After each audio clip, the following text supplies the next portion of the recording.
માણસ કદાચ તમને કંઈ પૂછે છે તો એ તમારી જિંદગીમાં દખલ લે છે, એ તમને ડિસ્ટર્બ કરે છે, એ ઇન્ટરફિયર કરે છે. આ બધા શબ્દો આપણે હમણાં જ શીખ્યા છે.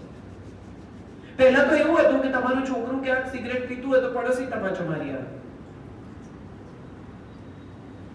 આમાં કેર હતી, આમાં કાળજી હતી, આમાં સ્નેહ હતો, આમાં કન્સર્ન હતી, એકબીજા પરત્વેની લાગણી હતી, જેને આપણે સ્વતંત્રતાના નામે તોડીને ફેંકી દીધી.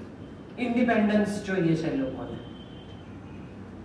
ખરેખર આપણે સ્વતંત્ર હોત ને તો આપણે આપણી મજા જાતે કરત, બીજા ઉપર આપણી મજા માટે આધારિત ના હોત.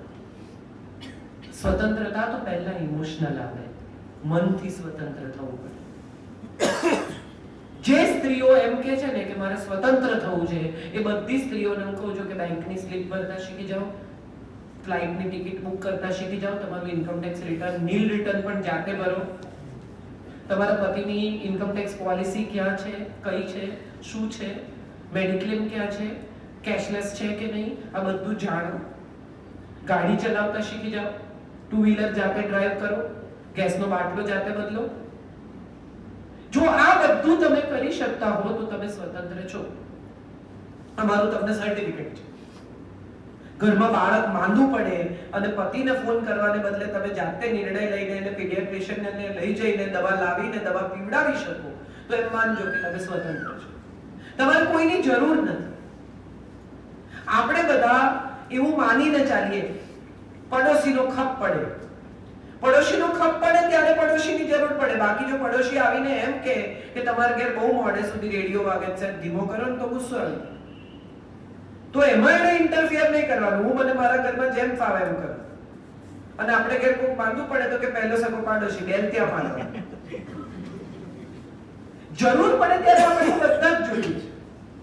અને બાકીના સમયમાં આપણે એવી રીતે જીવવું છે જેવું આપણને ગમે છે. આ વાત મારી યુવાન દીકરીઓને પણ કહેવાની છે. મમ્મી પપ્પા તમને ભણાવે, તમારી જિંદગીના ખર્ચા કરે, તમારા શોખ પૂરા કરે, તમને હથેળીમાં રાખે, અને એ માં જો તમને એમ કે સાંજે 7 વાગે કાર્યક્રમમાં નહીં જવાનું, અથવા સાંજે 7 વાગે 8 વાગે પાર્ટીમાં નહીં જવાનું, અથવા જામનગર જાય છે તારા મિત્રો સાથે તો અંધારું થાય પહેલા પાછી આવી જજે, તો માં જૂનવાણી થઈ જાય. તો તરત આપણો ઓપિનિયન આપણા મા બાપ વિશે બદલાઈ જાય. જે આપણી કાળજી કરે છે, જે આપણી ચિંતા કરે છે, જે આપણું ધ્યાન રાખે છે, એને આપણને ટકોર કરવાનો અધિકાર છે. ફરજ અને અધિકાર બંને એકબીજાની સાથે ઇક્વલી બેલેન્સમાં જ જાય. માત્ર અધિકારો મળે અને કોઈ ફરજ નહીં એવી તો કોઈ જિંદગી ક્યારેય કોઈ કલ્પી શકે નહીં. પશ્ચિમમાં પણ નથી. મોટા ભાગના લોકો એવું કહે છે કે પશ્ચિમમાં સ્ત્રીઓ સુખી છે. પશ્ચિમમાં સ્ત્રીઓ જેટલી દુઃખી છે એટલી વિશ્વમાં ક્યાંય નથી. અમેરિકામાં રહેતા કોઈ પણ ગુજરાતીને તમે પૂછો તો એની પત્ની સવારે 7, 6:30, 7 વાગે ઉઠીને રાંધીને 5 વાગે ઉઠીને ગોડ નોઝ 30-40 માઇલ ગાડી ચલાવીને નોકરી કરવા જાય, પાછી આવે, સાંજે રસોઈ કરે, વાસણ કરે, વીકેન્ડમાં લોન્ડ્રી કરે, ગ્રોસરી કરે, અને સાથે સાથે પોતાના કામમાં એને પોતાની જાતને ટકાવી રાખવાની છે. આપણે તો બધા હરામડકાના થઈ ગયા છે. ઘરમાં બાઈઓ છે, માણસો છે, ડ્રાઈવરો છે, ફલાણું છે. આપણે કેટલી ડોમેસ્ટિક હેલ્પ સાથે જીવીએ છીએ. શાકવાળો ઘેર આવીને શાક આપી જાય, દૂધવાળો ઘેર આવીને દૂધ આપી જાય, અને છતાંય આપણી ફરિયાદ તો મોડો આવે છે. તમે આજે વહેલા ઉઠ્યા, બાકી તો તમે 8:30 દૂધ લો છો. આજે તમે 7 વાગે ઉઠ્યા અને દૂધવાળો 7:05 આવે તો મોડો છે. આ આપણી એક માનસિકતા ધીમે ધીમે હું માનું છું એવી થઈ ગઈ છે કે આપણે બધા કન્વીનિયન્સ બેઝડ લોકો થઈ ગયા છે. સગવડ ઉપર આધારિત જિંદગી. અને સૌથી ખરાબ અથવા સૌથી અજબ જેવી વાત એ છે કે આપણે બધા સગવડને સુખ માની બેઠા છીએ. સગવડ સુખ નથી. ઘરમાં મિક્સર છે, ઘરમાં વોશિંગ મશીન છે, 2 ગાડીઓ છે, મોટું ઘર છે, 2 માણસ છે, આ બધી સગવડ છે, જીવવાની મજા. આમાં સુખ ક્યાં છે? આપણને હવે ધીરે ધીરે એવું લાગે છે કે જે સગવડો વધતી જાય છે તેમ તેમ સુખ વધતું જશે. સોરી, સુખને ને સગવડને એકબીજા સાથે કોઈ નિસ્બત જ નથી. તમારી ગાડી પંક્ચર થઈ ગઈ હોય, ધોમ તાપ હોય ઉનાળાનો, અને તમે ગાડીમાંથી ઉતરીને પતિ પત્ની 2 જણા એક છાયડામાં બેસીને માણસ જઈને ગાડી રિપેર કરે ત્યાં સુધી ફોનના ડિસ્ટર્બન્સ વગર જે 20 મિનિટ વાત કરીને એ સુખ છે. ભલે તડકો હોય, ગાડીમાં એસી નથી, એ સુખ છે. અને તમે પણ તમારી જાતને પૂછજો કે આ તમને સુખ લાગે છે? આવી તો વાતો આપણે કોઈ દિવસ કરી નથી. કેમ? કારણ કે ફોન ચાલુ ને ચાલુ હોય છે. વોટ્સએપ ઉપર તરત જ જવાબ આપવો પડે. હવે વોટ્સએપ ઉપર શું એવો જવાબ આપવાનો હોય છે એ મને ખબર નથી પડતી. હું આ 3 કલાક 2 કલાક અહીંયા ઊભી રહું એટલે તમામ સમય દરમિયાન મારો ફોન મારાથી દૂર જ હોય છે. હું તો જીવું છું, મરી નથી જતી. હું એવા કેટલાય લોકોને ઓળખું છું કે જે કોકના ઘરમાં દાખલ થાય તો પાણી પછી પીએ. ચાર્જર છે, ચાર્જર છે. અરે પોતાનો શ્વાસ જતા હોય એવી રીતે ચાર્જર છે, ચાર્જર છે. અરે તું ચાર્જર પર જીવે છે ભાઈ. પછી વાઈફાઈ હજી નાના છોકરાઓ સુધી છે. આપણે બધા હજી એટલા વાઈફાઈ ના એડિક્ટ નથી. વાઈફાઈ બધા 18 થી નીચેના 19 20 ની આજુબાજુના છોકરાને, એ લોકોને વધારે વાઈફાઈ નું આકર્ષણ છે. અને એ લોકોને વાઈફાઈ નું આકર્ષણ એટલા માટે છે કારણ કે એમને પેલા લિમિટેડ પૈસામાં ચલાવવાનું છે. મા બાપે આપેલા પૈસામાં ડેટા પ્લાનમાં ચલાવવાનું હોય એટલે જ્યાં વાઈફાઈ મળે ત્યાં બિચારા પૈસા બચાવે. એમની કરકસરનો ભાગ છે. હું એમને માન આપું છું. એમની કરકસરનો ભાગ છે. આપણી કરકસર જુદી હતી. કેટલા બધા મા બાપને હું ઓળખું છું કે જે એમ કે અમારી પાસે તો 2 જ શર્ટ હતા અને 4 ટી-શર્ટ છોકરાને આપે, લે લાવ્યો છું તારા માટે. એટલે તમે 4 ટી-શર્ટ લાવ્યા તો એને 4 ટી-શર્ટ એન્જોય કરવા દો. તમારી પાસે 2 ટી-શર્ટ હતા એવું કહીને એને શું કામ દુખી કરો? અને તમારી પાસે 2 હતા એમાં એનો તો વાંક જ નથી. કેટલા બધા મા બાપ સવારે 9:30 વાગે 10 વાગે નોકરી જતા હોય, પપ્પા ત્યારે કે જો ગોરે છે, આ હું મજૂરી કરું છું ત્યાં સુધી ગોરશે. કરેક્ટ. તો ન કરો મજૂરી, તમે પણ સુઈ રહો. એ સુઈ શકે છે એનો આનંદ લો, એની ઈર્ષા ન કરો.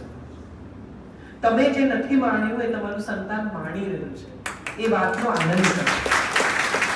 એની ઈર્ષા ન કરો. એને તમે જ આપેલું સુખ છે. એનું બાળપણ એ પૂરેપૂરું નહીં જીવે તો ક્યારે જીવશે? જે વર્ષે 12મું ધોરણ પૂરું થાય છે ને એ વર્ષ પછી હું માનું છું કે એ લોકોને પાછા વળીને જોવાનો સમય નથી રહેતો.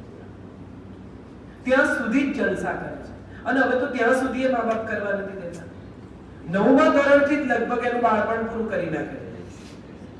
હવે 10મું પૂરું થાય એટલે કે બસ આળસ બાળસ નહીં, આપણે તરત 11મું આવશે, પછી 12મું. અને છોકરાનું 12મું ધોરણ હોય તમે મા બાપને જુઓ ને તો તમને સમજાય કે એના પર સ્ટ્રેસ એટલું હોય, એને કાળા કુંડાળા થઈ જાય આંખ નીચે. 12 છે ને મારે, અરે તમારે કેમ છે? એને છે. અને તમે ગમે એટલા ઉજાગરા કરશો, ગમે એટલી મહેનત કરશો, તમે એના જેટલું જ કદાચ એની સાથે જ વાંચશો ને તો એ પરીક્ષા આપવા તો એને જ જવું પડશે. તમે એના બદલે પરીક્ષા નહીં આપી શકો. એ સત્યને સમજી એને બદલે એને કોન્ફિડન્સ આપો કે તું સરસ જ કરીશ, તું જે કરીશ એનો મને આનંદ જ છે. કેટલા બધા મા બાપ આમાં પણ હશે, અહીંયા પણ હશે, બીજે પણ હશે, છોકરાનો રિપોર્ટ કાર્ડ હાથમાં પકડે, એના કેટલા છે એમાં એમને રસ જ નથી. હાઈએસ્ટ કેટલા છે? તારા કેમ નથી? તારા કેમ નથી? એક પિતા અને એક છોકરો 2 જણા ગાડીમાં ક્યાંક જતા હતા. સામાન્ય સરસ i10 ગાડી પિતાજી ચલાવતા હતા, બચ્ચું મજા કરતું હતું, ગીતો વાગતા હતા. એમાં બાજુમાંથી એક અવડી પસાર થઈ એટલે છોકરાએ કહ્યું જલ્દી કરો, ઓવરટેક કરો. પણ કઈ થાય નહીં. એનો જે હોર્સ પાવર હોય એમાં કે એના પપ્પાએ ટ્રાય બી કરી બિચારાએ, પણ કે કરી શક્યા.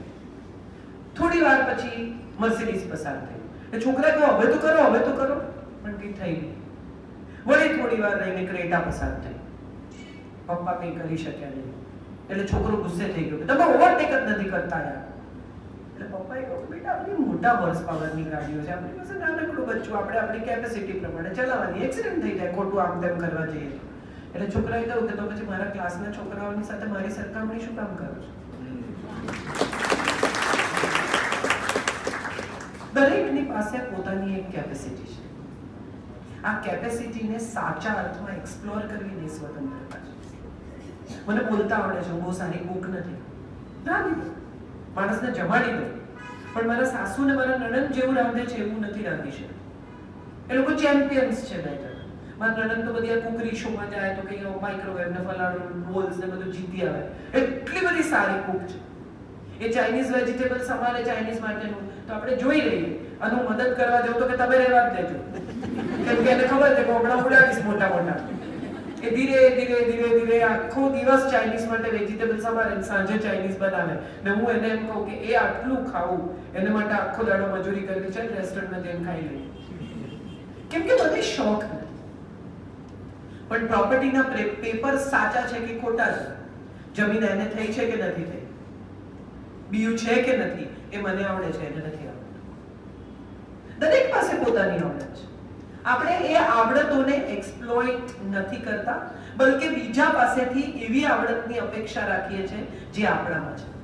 સ્ત્રીને રાંધતા આવડવું જ જોઈએ, સ્ત્રીને બટન ટાંકતા આવડવું જ જોઈએ, સ્ત્રીને આમ હોવું જ જોઈએ, સ્ત્રી તો આમ જ હોવી જોઈએ, સ્ત્રી તો આવી જ હોવી જોઈએ. કેમ છોકરાને બટન ટાંકતા ન આવડવું જોઈએ? આ સવાલ મારે પૂછવો છે.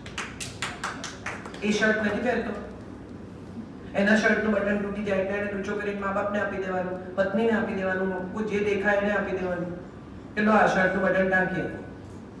કેમ? સવાલ એ છે કે મોટા ભાગની સ્ત્રીઓને મેં હમણાં તો એવું કહેતી બહુ જ સાંભળી છે કે અમે અમારી દીકરીને દીકરાની જેમ ઉછેરીએ છીએ. સારી વાત છે, એમાં કંઈ ખોટું નથી, પણ એનો અર્થ બે રીતે જોઈ શકાય. એક તો તમે એવું સ્વીકારી લીધું કે દીકરાનો ઉછેર બેટર છે. તમે જેવું એમ કહ્યું કે હું મારી દીકરીને દીકરાની જેમ ઉછેરું છું, એટલે તમે એવું તો સ્વીકારી લીધું કે દીકરાનો ઉછેર બેટર થાય છે. અને બીજી મહત્વની વાત, કોઈ માં એવું કહે છે કે હું મારા દીકરાને દીકરીની જેમ ઉછેરું છું. કેમ? એને કેમ કોમળ, રુજુ, સમજદાર, થોડું સહન કરતો, થોડો ડાયો નહીં બનાવવાનો? કેમ એને એવું નહીં કહેવાનું તારું કામ જાતે કરી લે, તારી ચાદર જાતે બદલી લે, તારું બાથરૂમ જાતે ધોઈ લે, તારું કબાટ ગોઠવ 6 મહિને એકવાર? બધી મમ્મીઓ કકળાટ કરે, એમનો રૂમ તો જુઓ, એટલો ગંદો, એટલો ગંદો, એટલો ગંદો. એને કયા જ કરે તારો રૂમ સાફ કર, તારો રૂમ સાફ કર, અને પછી એક દિવસ જાતે કરી નાખે. અને એને પણ ખબર છે કે આ કરશે. બંને વચ્ચે એક સમજ જ છે વગર કઈ વણકરી સમજ છે. એને પણ ખબર છે કે હું નહીં કરું તો કરશે જ ને, જશે કેમ? એને જોઈએ છે ચોખ્ખાઈ તો કર, ન કરો. એને ન ચડે એની બે વસ્તુ. માટલાની બાજુમાં ઉભી રહીને પાણી માંગે અને તરત જ માં બેન ઊભી હોય કે બેન આવતી હોય કે જતી હોય એને કે આપને ભાઈને એવું નહીં કરવું. અને બેન ધૂમ તડકામાં આવ્યો, બધું લપેટીને બિચારી ખોલે, મોજા કાઢે, પેલો બેસીને ટીવી જોતો એસીમાં, પણ માં એમ ન કે બેટા બેન તડકામાંથી આવી છે, એક ગ્લાસ પાણી આપો. કેમ? અહીં સરખામણી આવે છે, ઇમોશનલ સરખામણી, લાગણીની સરખામણી, એકબીજા પરત્વેની કાળજીની સરખામણી.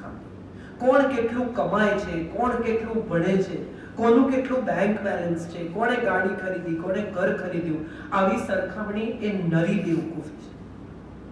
જે સ્ત્રીઓ પોતાના પતિ સાથે, પોતાના પુરુષ સાથે, પ્રેમી સાથે, પિતા સાથે આર્થિક સરખામણી કરે છે ને, એનાથી નબળી કોઈ બીજી જગતમાં સ્ત્રી જ નથી. કારણ કે સ્ત્રી પાસે તો અર્થથી ઉપર કેટલું બધું ઈશ્વરે આપ્યું છે. જેને મેં જન્મ આપ્યો છે એની સાથે હું મારી સરખામણી કરું તો મારાથી બેવકૂફ કોણ? તમે જન્મ આપ્યો છે જે જાતિને, એની સાથે આપણી સરખામણી હોય જ નહીં. ક્ષમા, સૌથી પહેલો અક્ષર જે છે ને માં, એ ક્ષમા સાથે જોડાય છે. માફ નથી કરી શકતી સ્ત્રીઓ. દિવસોના દિવસો સુધી, મહિનાઓના મહિનાઓ સુધી, વર્ષો સુધી યાદ કરે. રજનીશજી એક બહુ સરસ જોક કહેતા, મને બહુ ગમે છે, કે એક દિવસ એમના મુલ્લા નસરુદ્દીન અને એની પત્નીને ઝઘડો થયો. એટલો બધો ઝઘડો થયો, એટલો બધો ઝઘડો થયો, સવારે 10 વાગે ઝઘડો ચાલુ થયો. ચાલ્યો રાતના 10 વાગે. પડોશીઓને શરૂઆતમાં તો મજા આવી, એન્ટરટેનમેન્ટ થયું, પછી એમ થયું કે આ સુવા નહીં ગયું, મંડ્યા છે બે જણા. એટલે એક સમજદાર ડાયા ભાઈ એમને ઘેર ગયા, બેલ માટે બારણું ખોલ્યું. શું છે? એટલે પેલા કહ્યું કે આ ઝઘડો શેમાંથી થયો બે જણને? એટલે પેલા એના પત્નીએ મગજ ગુમાવીને કહ્યું, સવારે 10 વાગ્યાથી ચાલે છે, અત્યાર સુધી કોઈને યાદ હોય? આપણા બધાનો આ સામાન્ય પ્રોબ્લેમ. હું એવું કરતી હોઉં. પ્રોબ્લેમ શું છે એ તો ભૂલી ગયા.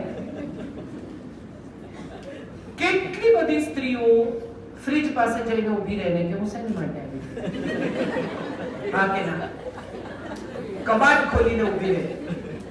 શું કરવાનું? ફોન હાથમાં લે કે કોને ફોન કરવાનો? એ જ સ્ત્રીને તમે પૂછો કે આજથી 10 વર્ષ પહેલા જ્યારે તમે લગ્નમાં તમારી નણંદના ગયેલા ત્યારે તમને શું અન્યાય થયો? એને ખબર. એ અત્યારે કેમ કબાટ ખોલીને ઊભી છે એને ખબર નથી, પણ 10 વર્ષ પહેલા શું થયેલું એને ખબર. અને મજા જુઓ સાહેબ કે એક એક ઝીણી ઝીણી વિગત. પછી એને આમ કીધું, પછી મેં એમ કીધું, પછી એમણે એવું મોઢું કર્યું. શેને માટે? આ નેગેટિવ એનર્જીથી મુક્તિ પામવીને એ સ્વતંત્રતા છે. મુક્ત થઈ જાય. આ એનર્જીની તમારે જરૂરત જ નથી. આ મેમરી તમારે કામની જ નથી. દરેકના જીવી છે ને એ નિશ્ચિત છે મગજ. મને ઘણા પૂછે છે કે તમે બોલો છો એ મોઢે બોલો એમ. કેવી રીતે યાદ રહે બધું? એટલા માટે યાદ રહે કે ગઈકાલ સાંજે મારે કોની સાથે ઝઘડો થયો હતો ને મને અત્યારે યાદ નથી. મને એમાં રસ જ નથી. Just let that go. જે બ્લાઉઝ આપણને ફિટ નથી થતા અને આપણે એવું વિચારીને મૂકી રાખ્યા છે કે વજન ઉતરશે ત્યારે પહેરીશ, એ પણ એટલી જ નેગેટિવ એનર્જી છે. એ જેટલી વાર ખોલીએ ને એટલી વાર આપણને આપણું વજન વધી ગયાનો અહેસાસ થાય. જવા દો. કોઈ પાતળી સરસ સુંદર યુવાન છોકરીને આપીને કહો બેટા મેં બહુ ચાવથી કરાવેલા, આ બધા ડિઝાઇનર બ્લાઉઝ છે, પ્રેમથી પહેરજે મને યાદ કરજે, લઈ જા. કઈ જવા દેવું નહીં. સારું ખરાબ, ભલું બુરું, કડવું તુરું મીઠું બધું પકડી રાખ. કેટલી સ્ત્રીઓ હમણાં ઓક્ટોબર આવશે નવરાત્રી એટલે માળિયા પરથી બધું ઉતારશે. ગુજરાતી સ્ત્રી અને માળિયું આ બેને એકબીજા સાથે બહુ ઊંડો સંબંધ. અમેરિકામાં પણ ઘરોમાં લોફ્ટ કરાવે. કેમ કે માળિયું તો જોઈએ. રસોડું એકવાર નહીં હોય તો ચાલશે, પણ માળિયું જોઈએ. પછી એ માળિયામાં એ ભર ભર ભર પિત્તળની થાળીઓ, મોટા મોટા તપેલા, શેતરંજીઓ, તમે ઉતારે ખજાનો ખુલે. હું તો મને ઘણીવાર એમ થાય કે આ બધા જે ઘરોમાં ઉતર્યું હોય ને એના ફોટા પાડવા જોઈએ અને બધું દરેક વર્ષે પ્રતિજ્ઞા કરે કે આ બધું દર વર્ષે ઉતારવું ને સાફ કરવું. આ વર્ષે મારે નકામી ચીજો કાઢ નાખવી. ગોઠવવા માંડે ત્યારે કશું નકામું લાગે છે. નકામું લાગવા માટે ભીતર એ સ્વતંત્રતા હોવી જરૂરી છે કે હવે આ વસ્તુઓમાં નહીં બંધાવ, વિચારમાં બંધાઈશ. આ બહુ જરૂરી છે. મારે જે સ્વતંત્રતાની વાત કરવી છે ને આ સ્વતંત્રતા છે. હું ક્યારેય કોઈ સ્ત્રીઓને ક્યારેય એમ નથી કહેતી કે પુરુષ સમોવડી થાઓ. ઘણા પુરુષો મને એમ કે તમે સ્ત્રીઓને ચડાવો છો, બલકે હું તો જેટલો પુરુષોનો પક્ષ લઉં છું ને એટલો કોઈ બીજી મહિલા લેખકે આજ સુધી લીધો નથી. એનું સૌથી મોટું કારણ એ છે કે મને તો ખબર જ છે કે આ જેટલા સ્પેશિયલી ભારતીય ગુજરાતી પુરુષો, ભારતીય પુરુષોને પણ જવા દો, ગુજરાતી પુરુષો જેટલા સમજદાર અને સહિષ્ણુ કદાચ ભાગ્યે જ કોઈ પુરુષો છે. I mean it. I really mean it because તમે તમારી બધાની પત્નીઓ હૃદય પર હાથ મૂકીને કે ખરેખર મારા પર અત્યાચાર થાય છે અને એમનો અત્યાચાર કેવો હોય, અમારે જે પહેરવું એ નહીં પહેરવાનું, અરે અમારે ક્યાંય બહાર જવું હોય તો પૂછીને જવું પડે, એ ચાલવા મળે. અને અત્યાચાર ના કહેવાય. અત્યાચાર કોને કહેવાય એ સમજવું હોય ને તો યુપી બિહારમાં જઈને રહેવું જોઈએ. એ સ્ત્રીઓને સમજાય કે અત્યાચાર કોને કહેવાય. આપણે ગુજરાતમાં બહુ સુખી છીએ, આપણને ખબર પણ નથી કે પીડા, તકલીફ, ભૂખ, અત્યાચાર, બળાત્કાર આ શું છે. બહુ જ ભયાનક સ્થિતિ છે અડધા દેશની, અને અડધો દેશ સાવ જુદો છે. જે આપણે જોયું જ નથી એના વિશે આપણને કલ્પના જ નથી. આપણે જે સ્થિતિમાં છીએ ને એનું સુખ આપણને ત્યારે જ સમજાય છે જ્યારે આપણે પેલા દુઃખમાં પડીએ, અને ત્યારે સમજણ પડે કે આ ગયું ને દુઃખ સુખ હતું, આ આવ્યું એ દુઃખ છે. કેટલી બધી પત્નીઓને મેં 70-75 વર્ષના બેન હોય, પતિ ગુજરી જાય અને પછી કે તારા દાદાજીનો સ્વભાવ બહુ સારો, આખી જિંદગી શું કર્યું હોય, તારા દાદાજીથી હું કંટાળી ગઈ છું, આ તારા દાદાજી આખો દિવસ મારું માથું પકવે છે, આ તારા દાદાજી આમ, હવે જોજે હમણાં કહેશે, પોસ્ટકાર્ડ લખશે ને એટલે કે હમણાં નાખી આવો, આમ કરો, આ તારા દાદાજીથી હું એટલી ત્રાસી ગઈ. અને પછી જ્યારે એ નથી ત્યારે તમે એમ કહો છો કે મને ખસ નથી કીધું, પણ એ એમની હાજરીમાં કહેવાનું તો એમને સુખ મળ્યું. તમે જે સુંદર જીવન જીવ્યા એ એની હાજરીમાં એનો આભાર માનવાનો હતો. છોકરાઓ ઘેર હોય ને ત્યાં સુધી મા બાપ એટલી બધી ફરિયાદો કરે, આ છોકરા આમ કરે છે, આ છોકરા તેમ કરે છે, આ છોકરાઓ માટે આમ કરવું પડે, આ છોકરાઓ સમજતા જ નથી, મને તો એટલું ટેન્શન થાય કે હવે તો બસ આ ભણીને હોસ્ટેલમાં જાય તો છૂટીએ, આમ થાય, હવે અમેરિકા બસ એકવાર એને મોકલી આપો એટલે અમારો છુટકારો થાય. અને જતું રહે ને પછી જે ઘર ખાવા થાય ને ત્યારે સમજણ પડે કે એ ભલે મોડા આવતા હતા, એ ભલે મોડા ઉઠતા હતા, એ ભલે ડાઇનિંગ ટેબલ પર બેસીને ફોન જોયા કરતા હતા, પણ એની હાજરી બહુ મહત્વની હતી. એનું હોવું એ જ અમારે માટે સૌથી મહત્વની વાત હતી, પણ આપણે એ કર્યું નહીં. એના હોતા કોઈ દિવસ એને કીધું નહીં કે બેટા તું ઘરમાં હોય છે ને મને એટલું સારું લાગે છે, ભલે તું મારી સાથે બોલે નહીં, ભલે તું બારણું બંધ રાખે, પણ તું ઘરમાં હોય ને એનાથી જ મને સારું લાગે. પછી લખે મિસ યુ, પછી શું લખવાનું? હવે અમેરિકા ગયેલો, યુરોપ ગયેલો દીકરો પાછો નથી આવવાનો, મુંબઈ ગયેલો દીકરો હવે પાછો નથી આવવાનો. એ જે 15, 16, 17, 18, 20 વર્ષ તમને મળ્યા છે જિંદગીના, એ માણી લેવા, કોઈ ફરિયાદ વગર. એને હું સ્વતંત્રતા કહું છું. લગ્ન જીવન એટલી સુંદર પરિસ્થિતિમાંથી શરૂ થતું હોય છે. બે લોકો એકબીજાને વચન આપે, 7 વચન સપ્તપદીના. અહીંયા કેટલા લોકો પરણેલા છે? બધા. કરેક્ટ. એમાંથી કેટલા લોકો વિધિસર પરણેલા છે? બધા. એમાંથી કેટલા લોકોને સપ્તપદીના 7 વચન મોઢે ખબર છે?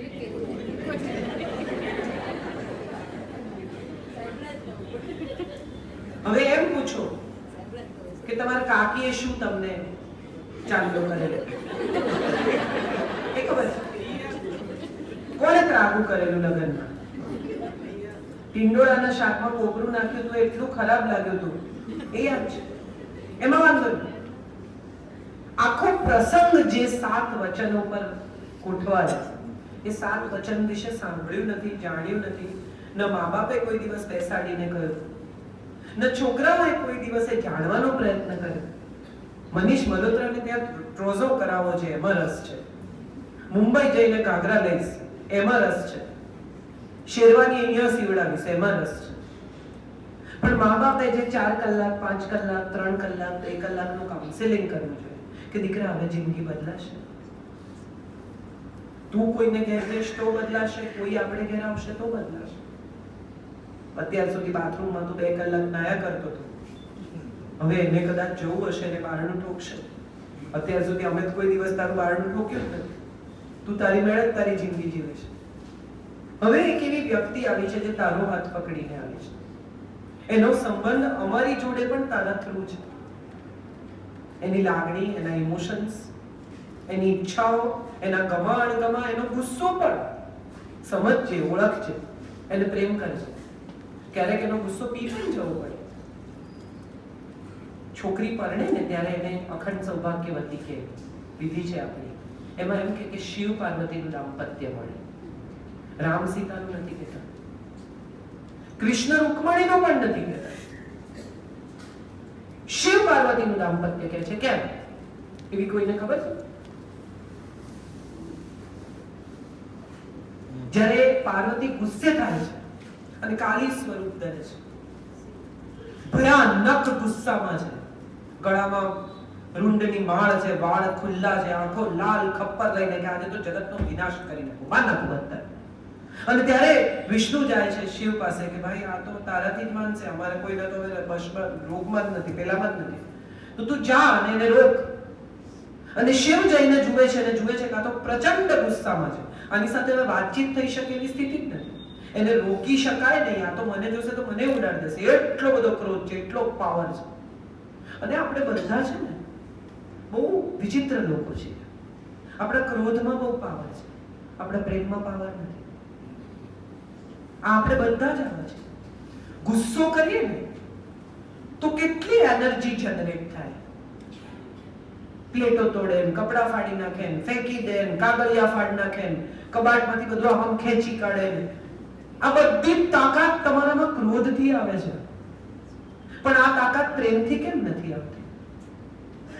પ્રેમ ઇક્વલી પાવરફુલ ઇમોશન છે, પણ આને ઇક્વલી પાવરફુલી આપણે કોઈ દિવસ એક્સપ્લોઇટ કર્યું નહીં.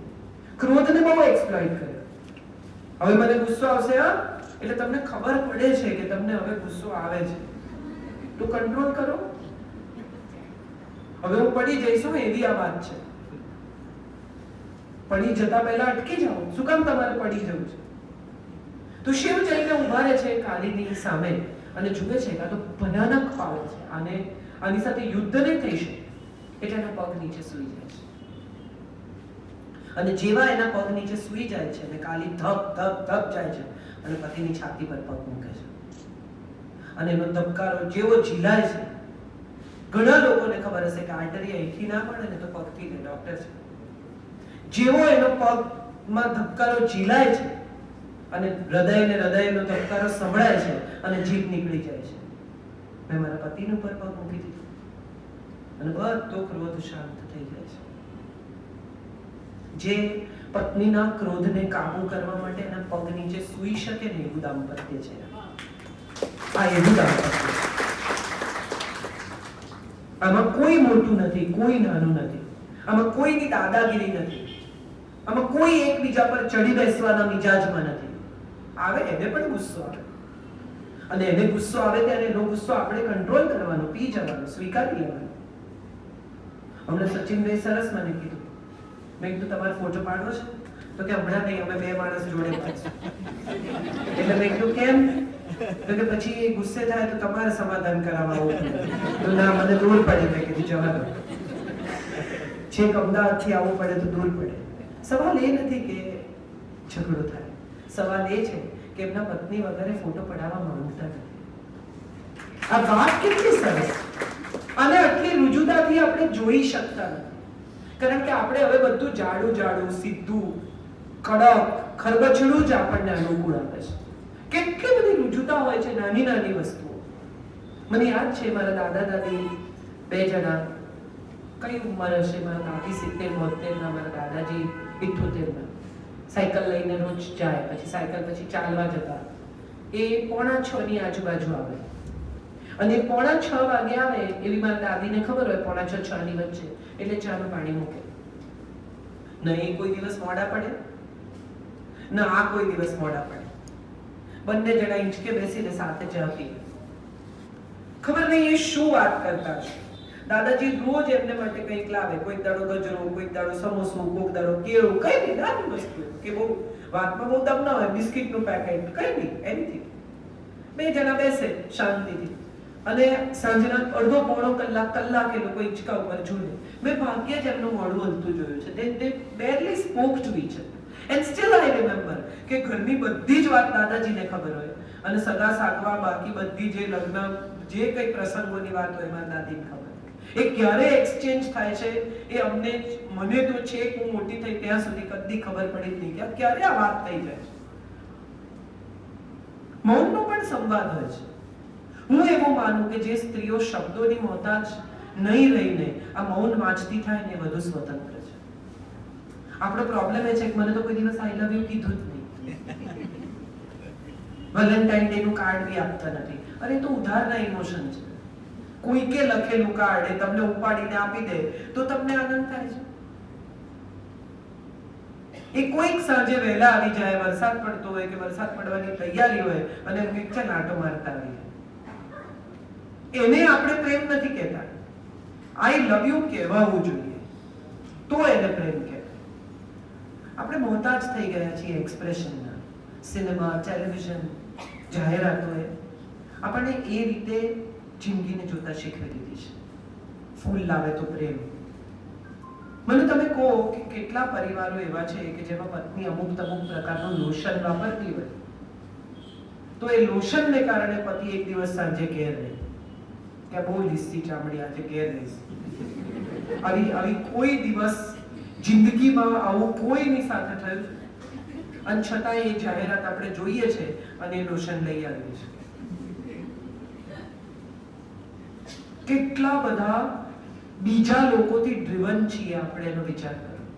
ફેર એન્ડ લવલી કેટલી પેઢીઓએ ઘસી, કેટલી પેઢીઓ ગોરી થવામાંથી, કેટલી પેઢી પતી ગઈ.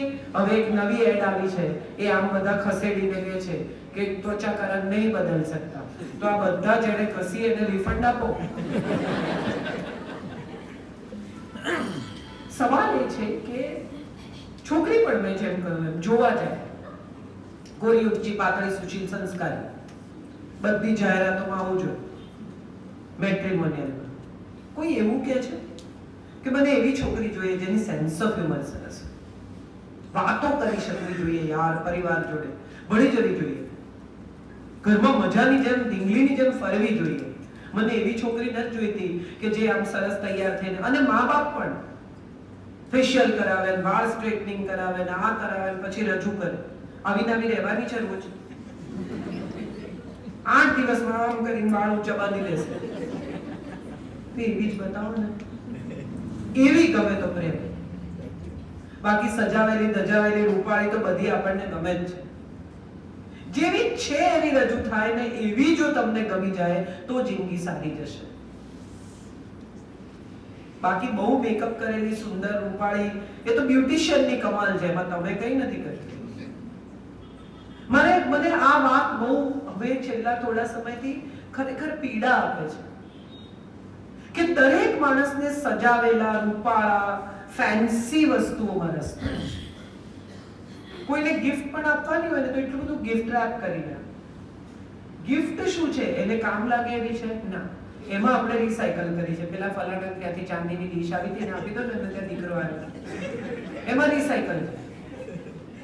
એમાં હવે ચાંદીની ડીશ એ લોકો વાપરે કે ના વાપરે આપણે શું જોવાનું? આપણે આપી દો, આપણું કામ પૂરું છે. એવો વિચાર નથી આવતો કે એમને ત્યાં દીકરો આવ્યો છે, ચલો સરસ એક મધરહુડ પર ચોપડી ખરીદીને આપીએ કે એની નવી માએ કેવી રીતે એની સાથે ડીલ કરવું, એવી સરસ અથવા પોસ્ટનેટલ કેરની સરસ ચોપડી. હવે આપણે કોઈ માટે ગિફ્ટ પસંદ કરવા નથી જતા, આપણે રિસાયકલ કરીને અહીંથી અહીંયા, અહીંથી અહીંયા, અહીંથી અહીંયા, અહીંથી અહીંયા. અને ઘણી વાર તો કોક વાર એવું ના થાય કે તમે કોકને આપેલું હોય તમારે જ ઘેર આવે ફરી ફરી. એને આને આપ્યું, એને આને આપ્યું, ભર્તૃહરિના ફળની જેમ. ભગવાને ભર્તૃહરિને સાધુએ આપ્યું તો સાધુને એમ થયું કે હું મારે ક્યાં ખાઈને શું કરવા, પિંગળા વગર તો હું જીવીને શું કરીશ. એટલે પત્નીને આપ્યું. પત્ની કોકના પ્રેમમાં હતી એટલે એને અશ્વપાલને આપ્યું. અશ્વપાલ વળી કોક બીજાના પ્રેમમાં હતો એટલે એને વેશ્યાને આપ્યું. વેશ્યાએ કહ્યું તો હું જીવીને શું કરીશ, રાજા જીવે. એટલે વેશ્યાએ જઈને ફરી રાજાને આપ્યું. આપણી સાથે પણ આવું જ થાય છે. અને વસ્તુમાં જવાનો વિચારોમાં પણ આવું થાય છે. આપણે બધા કેટલી ગોસિપ એન્જોય કરીએ છીએ. જે સ્ત્રી એવું કહી શકે કે મારે કોઈની નેગેટિવ વાત નથી કરવી, એનાથી સ્વતંત્ર સ્ત્રી આ જગતમાં બીજી કોઈ નથી. મારે કોઈ કોણ કેવું જીવે છે અને કોણે શું કરવું જોઈએ અને કોણે શું ન કરવું જોઈએ, આપણી પાસે દરેક માટે નિયમાવલી છે. પણ એમણે આવું તો ના જ કરવું જોઈએ. હવે થઈ ગયું, કરવું જોઈએ કે ના કરવું જોઈએ એને વિશે હવે પોસ્ટમોર્ટમ કરવાનો અર્થ જ નથી. એ કેવું બોલ્યા, એમનાથી આવું બોલાય? ચલો ના બોલાય તો શું કરીશું? દરેક માણસ વિશે આપણી પાસે નિયમાવલી છે, આપણને છોડી. આપણા માટે કોઈ નિયમાવલી નથી. બધાની નેગેટિવ વાતમાં આપણને રસ છે, કોણ શું કરે છે એમાં આપણને રસ છે, કોણ કોની સાથે કેવી રીતે વર્તે છે એમાં આપણને રસ છે, કોણ કેવા કપડા પહેરે એ વિશે પણ આપણી પાસે તો કમેન્ટ છે, કોને શું ખાવું. રોજ સાંજે એ લોકોને કહે તો ભાખરી શાક જ હોય. અરે એમને એ જ મળવે છે યાર, તમને શું પ્રોબ્લેમ છે? એ વિશે પણ આપણી પાસે કમેન્ટ છે. દરેક ચીજમાં આપણે સામાનનું અવમૂલ્યન અથવા મૂલ્યાંકન કરવું છે અને એ કરીને આપણે ઈચ્છીએ, આપણે જેને સાચું માનીએ છીએ એવી રીતે જીવે એવો આપણો આગ્રહ છે.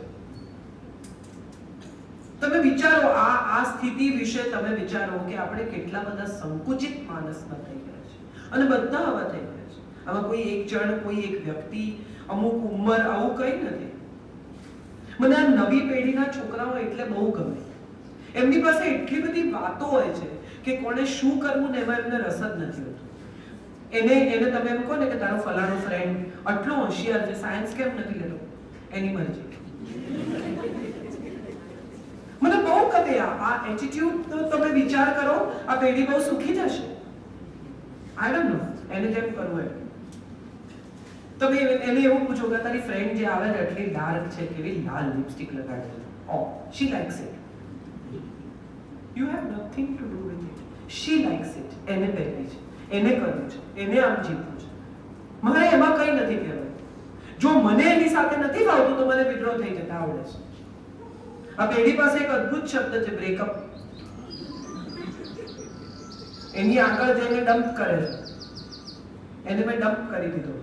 મને ઘણીવાર આશ્ચર્ય થાય કે માણસ જેવા માણસને જો એ ડમ્પ કરી શકે છે તો આ પેઢી વિચારોને કેટલી આસાનીથી ડમ્પ કરી શકે ને કરે. બહુ મોડર્ન છે આ પેઢી.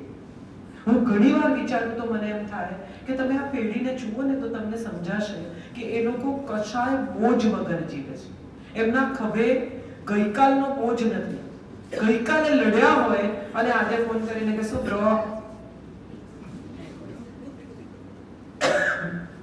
અને જે મુદ્દા પર લડેલા એ મુદ્દો ગયો તો વસ્તુ ગઈ. મને પાણી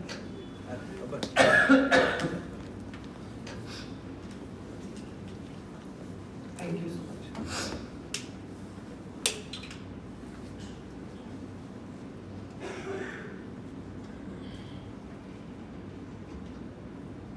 અને આપણે બધા જે 45-50 ના મા બાપ છે, તને ગઈકાલે કહ્યું કે 7 વાગે આવી જજો, પણ ના આવ્યો, એ તમને સામે કહે, એટલે તમે એને કહો કે આજે આવી જજે, જોઈશ.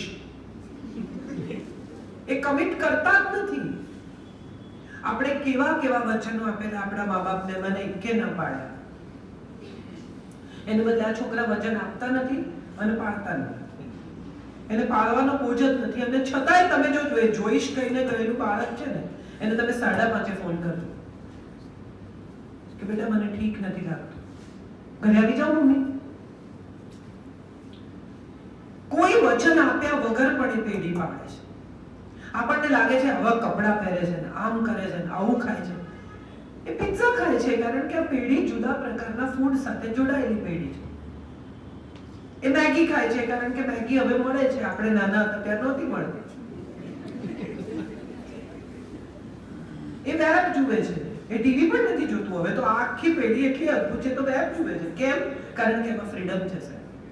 તમારે જોવું હોય ત્યારે જોવાનું. સાંઈ આવે, હવે સાંઈ 7 વાગે, તમારે 7 વાગે સાંઈ જોવાનું. તમને 8:30 ટાઈમ મળે છે એવું નહીં, એ બતાવે ત્યારે જોવાનું. આ પેઢીને એ પણ મંજૂર નથી, એટલી સ્વતંત્ર પેઢી છે, માટે વેબ જુએ છે કે એમની ફુરસદ એ 6 એપિસોડ એક સાથે જુએ અને અઠવાડિયા સુધી અડે બી નહીં. હું એને સ્વતંત્રતા કહું છું. મનોરંજનમાં પણ આ પેઢી સ્વતંત્ર છે સાહેબ. એને જે જોવો એ જ જુએ, તમે બતાવો એ ન જુએ. એ લોકો કયું પિક્ચર હિટ કરે ને એ લોકો કયું પિક્ચર ફ્લોપ કરે, એના ઉપર આખા ઇકોનોમિક્સનો આધાર થઈ ગયો છે. એ લોકો નક્કી કરે. બ્રાન્ડ્સ તમે જુઓ, યંગ દેખાવાની એક આખી નવી ટ્રેન્ડ ચાલી છે. યંગ કલર્સ, યંગ ફલાણું, યંગ આમ, ફીલ યંગ. કેમ? કારણ કે યુથ ઇઝ ફ્રીડમ. યુવાન હોવું એ સ્વતંત્રતા છે. અને યુવાન કોને કહેવા? કે જે કશું શીખવા તૈયાર છે, જે હજી ઓપન છે, જેને પોતાના મગજને તાળા ચાવી બંધ કરીને દરિયામાં નથી ફેંકી દીધી ચાવી કે આમ જ હોય, આમાં બીજું કંઈ હોય જ નહીં. એ યુવાન નથી. યુવાન એ છે કે જે નવા હોરાઇઝન પર નવા સૂર્યના ઉદયની પ્રતીક્ષા કરી રહ્યા છે. એને કોઈ પણ નવી વસ્તુ શીખવામાં રસ છે. અમારા નગીનદાસ સંઘવી છે, 98 વર્ષના છે નગીન કાકા. હજી આજે પણ તમે એને કોઈ નવી વાત કહો એટલે કે હે શું મને કહેતો, હવે આપણે મરી જવાના, હવે આ બધું જાણીને શું કરવું છે, આવું કઈ આજે પણ એ તમારી સાથે ચલો નગીન કાકા ચાલવા જવું છે, હા ચલો. અને તમને શરમાવે એવી સ્પીડે ચાલે છે. 98 વર્ષે એ માણસ એકલા પ્રવાસ કરી શકે છે અને કોઈ દિવસ મેં એમને ફરિયાદ કરતા સાંભળ્યા નથી. તબિયત કેવી છે? બસ આ ઉંમરે હોય એવી છે. અને તમે કોઈક અમુક માણસોને મળો, તમે એને જો ભૂલ ચૂકે પૂછી લીધું કે કેમ છો, તો એ નાના હતા ત્યારે બહુ ઉલટીઓ થતી હતી ત્યાંથી શરૂ કરે. આજ સુધી આવે ત્યાં સુધી તો તમે ઓલમોસ્ટ ઊંઘી ગયા હો કે પછી આજે શું થયું એ કહો. ડોક્ટર્સ, તમારો પણ અનુભવ હશે. સવારે પેટમાં દુખવાનું શરૂ થયું હોય, તમને ફોન રાત્રે 9 વાગે જ કરે કે સવારથી દુખે. તો પણ સવારથી દુખે છે તો આ ક્લિનિકના ટાઈમે કર ને ભાઈ. અત્યાર સુધી તો કોની રાહ જોતો હતો? પણ આપણે બધા જ અજાણતા જ આવા છીએ. આપણે બધા અજાણતા જ આવા થઈ રહ્યા છીએ. હું એવું માનું છું કે વિચારોની સ્પષ્ટતા એ પહેલી સ્વતંત્રતા છે. અભિવ્યક્તિની સ્પષ્ટતા એ બીજી સ્વતંત્રતા છે. શું કહેવું છે એટલું જ કહો. આજથી 5 વર્ષ પહેલા આપણે ગયેલા અને પછી તમે આમ કરેલું, તે આમ કરેલું, મેં આમ કરેલું. હમણાં શું થયું? આજનો ઝઘડો આજે જ કરવાનો, 5 વર્ષ પહેલાથી શરૂ નહીં કરવાનો. આપણે બધાનો પ્રોબ્લેમ આ છે. એ તો એમ જ કરશે અને જેનરિક સ્ટેટમેન્ટ એ કોઈનું નહીં માને. અરે હજી તો તમે કહ્યું નથી એ પહેલા તો તમે ઓલરેડી પ્રીકન્સીવ્ડ ફેક્ટ સાથે ચાલો છો કે નહીં માને. પ્રયત્ન તો કરી જુઓ.